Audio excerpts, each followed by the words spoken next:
आपके साथ अंजलि त्यागी और आप देख रहे हैं न्यूज इंडिया 56। आइए बढ़ते हैं खबरों की ओर। शुभारंभ डेवलपर्स एस्टेट लाए हैं आपके सपनों का फार्म हाउस।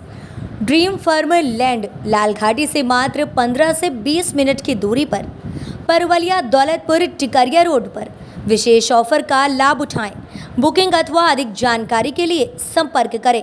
कार्यालय shop number 1 old MLB college बुधवारा भोपाल। कॉन्टैक्ट करें 7300769070 9755527257। मुख्यमंत्री शिवराज सिंह चौहान ने कहा है कि भोपाल के मालवीय नगर में पत्रकार भवन बनाया जाएगा। इसे नया स्वरूप देंगे। ये मॉडर्न फैसिलिटी से लैस होगा। सीएम हाउस में मुख्यमंत्री ने गुरुवार को हुए पत्रकार समागम में कई घोषणाएं की। उन्होंने कहा कि बीमा कंपनी ने इस बार प्रीमियम की राशि 27% बढ़ा दी है। बढ़ी हुई प्रीमियम राशि देना कई पत्रकारों के लिए कठिनाई पैदा करेगा, इसलिए हमने तय किया गया है कि प्रीमियम की राशि पिछले साल की तरह ली जाएगी। बढ़ा हुआ भार राज्य सरकार वहन करेगी। बीमा के लिए आवेदन करने की अंतिम तिथि 16 सितंबर को बढ़ाकर 25 सितंबर कर रहे हैं। मुख्यमंत्री ने दावा करते हुए कहा कि इस चुनाव के बाद भी हम ही रहने वाले हैं, लेकिन ये सब चीज़ें पहले ही पूरी कर दूंगा। बाद में भी इसे आगे बढ़ाने का काम हम ही करेंगे। अपने प्रदेश भर से पधारे हुए पत्रकार मित्रों का इस समागम में मैं हृदय से स्वागत करता हूं। मित्रों, प्रदेश की सरकार के दो ही लक्ष्य रहे हैं। एक, मध्य प्रदेश का विकास, और दूसरा, समाज के विभिन्न वर्गों का कल्याण और अनेकों कल्याणकारी योजनाएं समाज के अलग अलग वर्गों के भाई और बहनों के लिए प्रदेश सरकार ने बनाई है।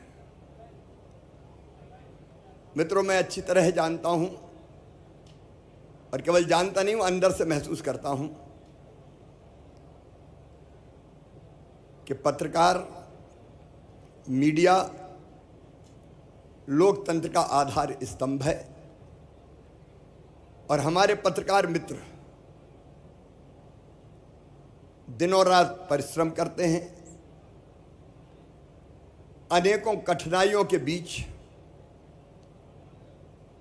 वो सही समाचार जनता तक पहुंचाने का भरपूर प्रयत्न करते हैं, और आप ही हैं जो सत्ता को भी संभालने का काम करते हैं। इसलिए मेरे मन में पत्रकार हो, मीडिया हो, उनके लिए बहुत आदर का स्थान है। कई दिनों से कई पत्रकार मित्रों से अनौपचारिक चर्चा होती रही है। मैं बाद में आपसे मिलकर चर्चा करूंगा, लेकिन कुछ चीजें जो बहुत जरूरी है मीडिया जगत के लिए, पत्रकार मित्रों के लिए, उस पर आज मैं चर्चा करना चाहता हूं। एक तो मध्य प्रदेश में मालवीय नगर में, भोपाल में हमारा पत्रकार भवन था। वो पत्रकार भवन तोड़ दिया गया था, और तब से वो जमीन वैसी ही पड़ी है। मैंने अनौपचारिक चर्चा भी पत्रकार मित्रों से की है। सबके मन में ये क्या है कि वो पत्रकार भवन बने, वो पत्रकार भवन बने, लेकिन उसको नया स्वरूप देने का संकल्प मन में आया है। हम उसको बनाएंगे भी भवन, और स्टेट मीडिया सेंटर का वो स्वरूप ले ले, जहां पत्रकार वार्ता और अन्य गतिविधियों के लिए सुविधाएं वर्तमान परिस्थितियों में जो आवश्यक है, या ये कहूँ कि अत्याधुनिक सुविधाएं भी विकसित की जाए, जिससे हमारी पत्रकारिता का काम आसान हो सके। तो पत्रकार भवन तत्काल ही हमने फैसला किया है कि उसके निर्माण का काम भी शुरू करेंगे और स्टेट मीडिया सेंटर का वहाँ दर्जा देंगे। वहाँ बैठने की व्यवस्था, चर्चा करने का स्थान, लाइब्रेरी, कैंटीन और क्या क्या आवश्यकताएं हो सकती है, एक सभागार की व्यवस्था भी ठीक से उसको, उन सब सुविधाओं को विकसित करने का काम किया जाएगा। बीमा कंपनी ने इस बार जो प्रीमियम की राशि है वो बढ़ा के 27%, 27% की उसमें बढ़ोतरी की है। अब मैं जानता हूं कि इतनी बढ़ी हुई, इतना बढ़ा हुआ प्रीमियम देना कई मित्रों के लिए कठिनाई पैदा करेगा, इसलिए हमने तय किया है कि प्रीमियम की राशि जो पिछले साल थी उतनी ही ली जाएगी। जो बढ़ा हुआ भार है अतिरिक्त वो राज्य सरकार वहन करने का काम करेगी, ताकि पत्रकार मित्र इसमें कठिनाई का सामना न कर पाए। और 65 साल से अधिक उम्र के हमारे जो सीनियर पत्रकार हैं, 65 वर्ष से अधिक के पत्रकारों और उनके जो पार्टनर हैं, पति या पत्नी, उनका बीमा का पूरा प्रीमियम सरकार के द्वारा ही भरा जाएगा, क्योंकि जिंदगी भर पत्रकारिता के माध्यम से उन्होंने प्रदेश की, देश की, लोकतंत्र की सेवा की है। बीमा के लिए आवेदन करने की अंतिम तिथि भी 16 सितंबर थी, उसको बढ़ा के 25 सितंबर कर रहे हैं, ताकि कोई कठिनाई ना हो, पर्याप्त समय रहे बीमा करवाने में। कई बार बीमारियों के कारण पत्रकार स्वयं को, भगवान ना करे वैसी स्थिति कभी आए, लेकिन हम जानते हैं कि ये संसार चक्र है। कई बार ऐसी कठिनाइयां आती हैं हमारे जीवन में, तो पत्रकारों को स्वयं और उनके आश्रितों के उपचार के लिए सामान्य बीमारियों में अभी तक आर्थिक सहायता का प्रावधान 20,000 था, उसको बढ़ा के हम लोग, क्योंकि आवश्यकता बढ़ गई है, इलाज में भी कई बार ज़्यादा पैसे खर्च करने पड़ते हैं, तो 20,000 से बढ़ा के उसको 40,000 रुपये हम कर रहे हैं। और गंभीर बीमारियों के लिए 50,000 से बढ़ा के इसको सीधे 1 लाख रुपया किया जाएगा। लेकिन और भी कोई ज़रूरत होगी तो सरकार ध्यान रखेगी। हमारे वरिष्ठ और बुजुर्ग पत्रकारों को प्रतिमाह सम्मान निधि अब तक 10,000 दी जाती थी, उसको भी बढ़ा के 20,000 रुपया किया जा रहा है, ताकि जो वरिष्ठ पत्रकार हैं उनको तकलीफ ना हो। सम्मान निधि प्राप्त करने वाले, भगवान ना करे, लेकिन हम जानते हैं कि ऐसा होता ही है कि पत्रकार का अगर स्वर्गवास हो जाए तो उनके परिवार को, उनकी पत्नी को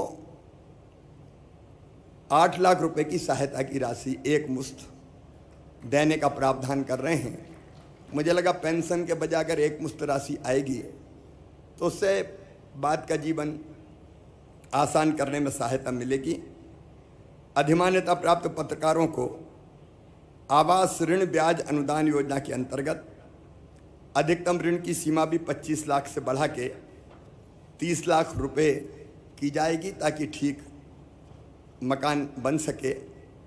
और किसी भी अधिमान्य पत्रकार भाई और बहन के बेटा हो या बेटी हो, उनकी शिक्षा के लिए बैंक से लोन अगर लिया जाता है तो उसके ब्याज पर भी 5% ब्याज अनुदान 5 साल तक राज्य सरकार के द्वारा वहन किया जाएगा, ताकि बच्चों की पढ़ाई की तरफ हम लोग ध्यान दे सकें।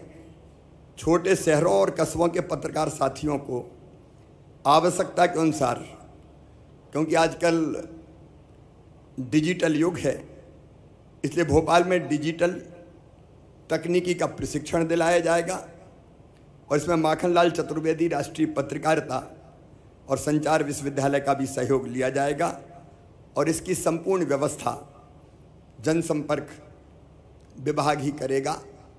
एक बात और मेरे मन में है, पिछले दिनों भोपाल में हमने 2 पत्रकार कॉलोनी बनाई, उनके लिए ज़मीन आवंटित की थी। मैं जहाँ जाता हूँ जिला स्थानों पर भी और स्थानों पर भी पत्रकार मित्र मिलते हैं और वो ये कहते हैं कि एक पत्रकारों के लिए कहीं ज़मीन का आवंटन हो जाए या कोई कॉलोनी की व्यवस्था हो जाए। माननीय सर्वोच्च न्यायालय के फैसले के कारण कुछ कठिनाइयाँ बीच में आई है, लेकिन हम रास्ता निकाल कर जहाँ ऐसी हमारी सोसाइटी है उनको, पत्रकारों को, सोसाइटी को ज़मीन देने की हम व्यवस्था करेंगे। उसके लीगल जो भी रास्ता होगा वो निकाल के, ताकि भोपाल जैसी बाकी जगह भी जहाँ जहाँ आवश्यकता है धीरे धीरे पत्रकारों के मकान एक कॉलोनी में बनाने की व्यवस्था की जा सके। और एक बात और मैं कह दूं अंत में, फिर हम लोग अनौपचारिक चर्चा करेंगे, मिलेंगे, कि इस चुनाव के बाद भी हम ही रहने वाले हैं, लेकिन ये सब चीज़ें पहले ही पूरी कर दूंगा मैं, और बाद में भी इसको आगे बढ़ाने का काम भी हम ही करेंगे। एक बार मैं फिर आप सब मित्रों का, पत्रकार मित्रों का हृदय से स्वागत करता हूं और अभी मैं अनौपचारिक चर्चा के लिए आपके बीच में उपस्थित रहूंगा। तो मंच की और नीचे की कोई व्यवस्था ठीक नहीं है, हम एक ही स्तर पर रहें, इसलिए मैं सीधे आपके बीच आ रहा हूं। धन्यवाद। फिलहाल खबरों में बस इतना ही। देश दुनिया की तमाम खबरों को जानने के लिए बने रहिए न्यूज़ इंडिया 56 के साथ। नमस्कार।